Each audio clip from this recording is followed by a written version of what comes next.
Assalamualaikum warahmatullahi wabarakatuh. Di sini kami dari kelompok Apaya akan mempresentasikan tentang prediksi keparahan gangguan depresi menggunakan NEFPES. Di kelompok kami ada saya sendiri, Hoirunisa Nurfalah, ada Nisa Kusnawardiani dan Fatma Mutianova.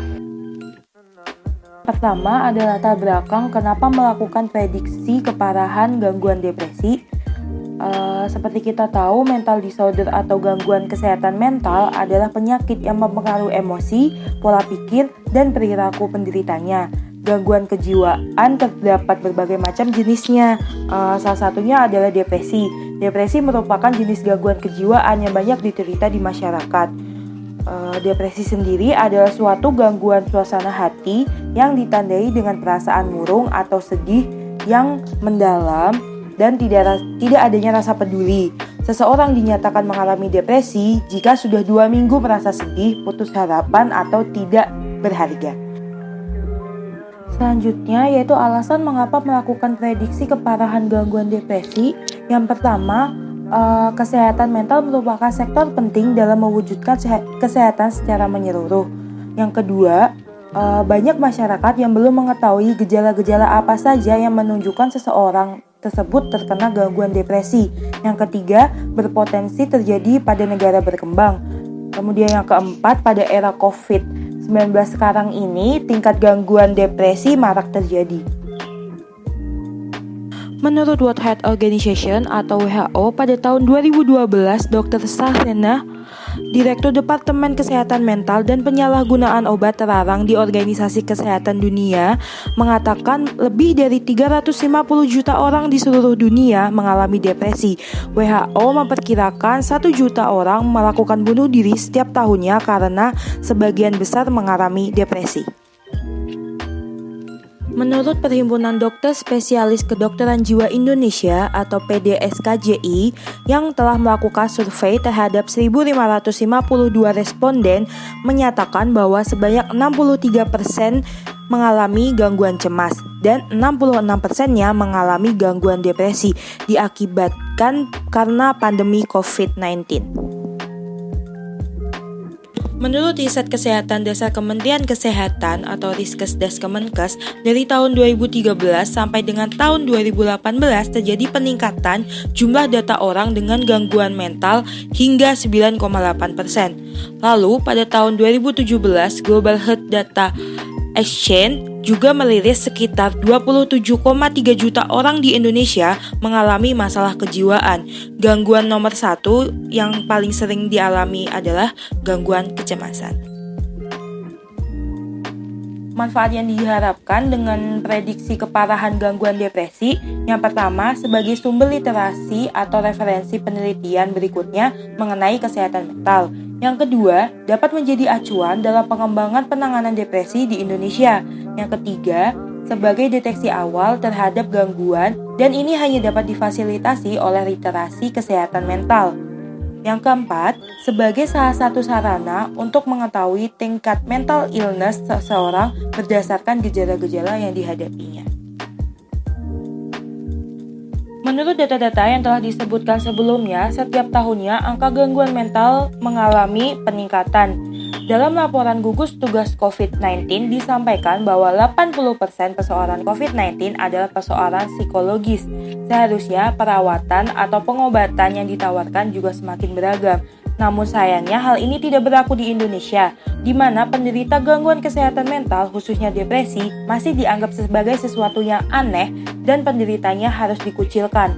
Stigma negatif tersebut mendorong masyarakat enggan melakukan konsultasi untuk mendapatkan diagnosa sehingga tidak tahu jika mempunyai gejala depression disorder.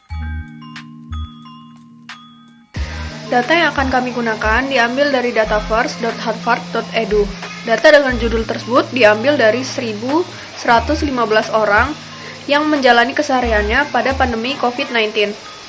Data ini terakhir diambil pada 7 September 2020. Data ini kami ambil karena merupakan data yang valid, yang dapat dipertanggungjawabkan serta yang paling update. Selain itu, data ini memiliki kesamaan dan kemiripan terhadap permasalahan yang ada di Indonesia, sedangkan di Indonesia sendiri belum ada dataset yang membahas tentang permasalahan tersebut. Untuk selanjutnya, dilakukan pre-processing dan cleansing pada data.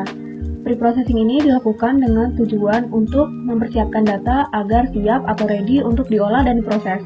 Klasifikasi dilakukan untuk memprediksi gangguan depresi berdasarkan tingkat keparahan pada atribut severity, sehingga atribut-atribut yang berisi kuesioner untuk anxiety disorder perlu dihilangkan karena atribut-atribut tersebut tidak relevan. Metode yang pertama adalah reduksi data menggunakan atribut subset selection. Dapat dilihat pada tabel bahwa atribut student memiliki nilai konstan atau tetap untuk semua barisnya, sehingga dataset tersebut tidak menyediakan informasi apapun. Atribut ID dan sex memiliki nilai irrelevan sehingga tidak mendukung atau mempengaruhi nilai akurasi pada pengolahan data. Atribut income continuity memiliki terlalu banyak missing value dan nilainya sudah terwakilkan oleh financial condition sehingga atribut ini tidak diperlukan lagi. Selanjutnya dilakukan dengan metode normalisasi menggunakan scaling atau penskalaan. Tabel tersebut merupakan range skala 4 dari kelompok usia. Value age sudah diwakili oleh data age group yang merupakan pengelompokan usia dengan skala tersebut, sehingga atribut age tidak diperlukan lagi. Pada variabel Patient Health Questionnaire atau PHQ-9 merupakan variabel skala diagnostik mandiri selama 2 minggu terakhir yang paling sering digunakan untuk screening, diagnosis, penilaian keparahan gangguan depresi. Terdapat 9 atribut berisi jawaban nilai skala dari 9 pertanyaan, yaitu PHQ 1 sampai PHQ 9. PHQ 9 sum merupakan atribut yang berisi skor variabel PHQ. Skor tersebut berasal dari penjumlahan nilai yang didapat dari 9 pertanyaan pada kolom PHQ 1 hingga 9, sehingga dengan penskalaan tersebut sudah mewakili atribut hasil PHQ 1 dan sampai PHQ 9. Scaling atau penskalaan juga dilakukan kepada variabel skala risiko hidup COVID-19 dan dukungan sosial. Skala tersebut berisi rataan dari hasil kuesioner sehingga sudah mewakili setiap atribut dari hasil kuesionernya. Penelitian yang dilakukan oleh Alonso dan rekan-rekan membandingkan berbagai teknik data mining berdasarkan akurasi yang dihasilkan. Dan yang digunakan adalah studi kasus untuk deteksi depresi. Di sini metode yang paling tinggi adalah SVM, sedangkan naive Bayes berada di posisi kedua. Namun, ketika kita coba untuk menilai atau membandingkan beberapa metode seperti KNN, naive Bayes, dan SVM terhadap data mental health yang kita punya, akurasi untuk naive Bayes mendapat nilai tertinggi yaitu 1, sedangkan yang kedua ditempati oleh SVM dan yang terakhir adalah KNN. Berikut adalah rumus untuk naive Bayes classification. Naive Bayes memiliki kelebihan dan kekurangannya sendiri. Untuk kelebihannya dapat menangani data kuantitatif dan data diskrit. Yang kedua, hanya memerlukan sejumlah kecil data pelatihan untuk mengestimasi parameter. Yang ketiga, cepat dan efisiensi ruang. Yang keempat, kokoh terhadap atribut yang tidak relevan. Kemudian, untuk kekurangan naive Bayes, tidak berlaku jika probabilitas kondisionalnya adalah 0. Apabila 0, maka probabilitas prediksi pun akan bernilai 0. Dan kekurangan yang kedua, naive Bayes mengasumsikan variabel yang bebas. Di sini yang kita lakukan adalah mengklasifikasikan salah satu penyakit mental, yaitu depresi, dan membaginya menjadi beberapa tingkatan berdasarkan keparahannya, yaitu normal, moderate severe, moderate, mild, dan severe. Hal pertama yang dilakukan adalah import library. Di sini kita mengimport NumPy, Matplotlib, dan Pandas. Kemudian kita masukkan data yang diinginkan yaitu co1.csv. Kemudian di sini kita masukkan nilai X dan Y. Untuk X-nya terdapat 13 fitur dan Y-nya kita masukkan severity_PHQ. Lalu kita import train test split dari sklearn model. dan mengimport standar scalar pada sklearn preprocessing. Kemudian import Gaussian NB pada sklearn.naive_bias. Lalu untuk classifier kita masukkan Gaussian NB. Lalu kita lihat y_pred yaitu y_prediction dengan classifier yang akan memprediksi dari data testing X.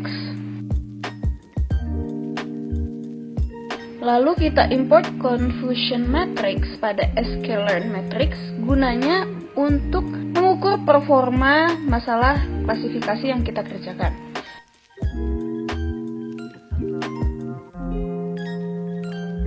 Dan pada kesempatan kali ini keakuratannya mencapai 0,96 yang berarti mendekati 1. Kemudian langkah selanjutnya adalah merapikan data dalam bentuk tabel dengan y_test menjadi real values dan y_pred menjadi predicted values. Langkah terakhir yaitu memvisualisasikan data tersebut ke dalam bentuk grafik. Pada bab knowledge, bab ini berisi pengetahuan dan informasi yang diperoleh dari hasil mining data menggunakan naive Bayes classifier. Dari data mental health, data yang digunakan berdasarkan atribut yang berkaitan dengan depresi. Atribut kelas yang digunakan untuk klasifikasi dilakukan berdasarkan atribut severity PHQ yang merupakan derajat keparahan penderita yang dilihat dari skor kuesioner. Klasifikasi akan memprediksi berdasarkan kelas, diantaranya ada kelas normal, mild, moderate, moderately severe, dan severe. Dapat dilihat real value berada pada kolom sebelah kiri dan predicted value ada di sebelah kanan. Dapat dilihat perbandingannya pada baris ke-11, true value menghasilkan diagnosa normal sedangkan predicted value menghasilkan diagnosa mild. Grafik tersebut memetakan statistik kelas benarnya dan kelas prediksi berdasarkan true positif, false negatif, dan true negatif. 20% dari 1.115 responden adalah data uji yang berjumlah 223 responden, sehingga dapat kita ketahui bahwa dari grafik tersebut 24 orang yang mendapatkan diagnosa pada tingkat moderately severe, ternyata semua 24 orang tersebut menghasilkan hasil prediksi yang memberikan diagnosa pada tingkat yang sama. 66 responden dari 69 orang yang didiagnosa pada tingkatan mild, 66 orang itu berada pada tingkat yang sesuai. Satu orang diantaranya mendapat diagnosa mild, ternyata setelah dilakukan prediksi, ia dinyatakan bahwa ia menderita depresi pada tingkat moderate. Sedangkan 2 responden sisanya ternyata terdeteksi normal. Lalu terdapat 83 orang yang mendapat diagnosa bahwa mereka normal. 4 orang dari 83 itu ternyata menghasilkan prediksi bahwa sebenarnya mereka berada pada tingkat mild. Sedangkan sisanya 79 orang berada pada tingkat sebenarnya dan mereka terdeteksi normal pula. Kemudian pada kelas severe, 6 orang dari 223 responden data uji mendapat diagnosa severe pada awalnya. Setelah dilakukan klasifikasi naive Bayes terhadap 6 orang tersebut, terdeteksi bahwa mereka mendapatkan diagnosa severe pula. Kemudian 41 orang responden dengan diagnosa awal pada tingkat moderate, dari hasil prediksi memberikan klasifikasi bahwa 41 orang tersebut berada pada tingkat yang benar. Tingkat keakuratan klasifikasi diagnosa depresi dari data mental health menggunakan naive Bayes classifier memberikan nilai sebesar 0,96 sekian. Hasil ini menunjukkan bahwa klasifikasi data mental health menggunakan naive Bayes merupakan klasifikasi yang bernilai good classification karena hasilnya mendekati nilai 1. Nilai prediksi yang dihasilkan dari klasifikasi berupa diagnosa. Nilai tersebut diharapkan mampu memudahkan dalam merekomendasikan perawatan atau pemilihan tindakan yang tepat kepada responden yang mendapat diagnosa. Seperti jika seseorang mendapatkan diagnosa bahwa dia menderita gangguan depresi pada tingkat mild, maka tindakan yang tepat untuk dilakukan adalah menindaklanjuti dengan pemantauan secara berkala. Dengan begitu, penderita gangguan depresi mampu meningkatkan produktivitas kerjanya, kualitas dalam bersosialisasi, dan dapat kembali normal.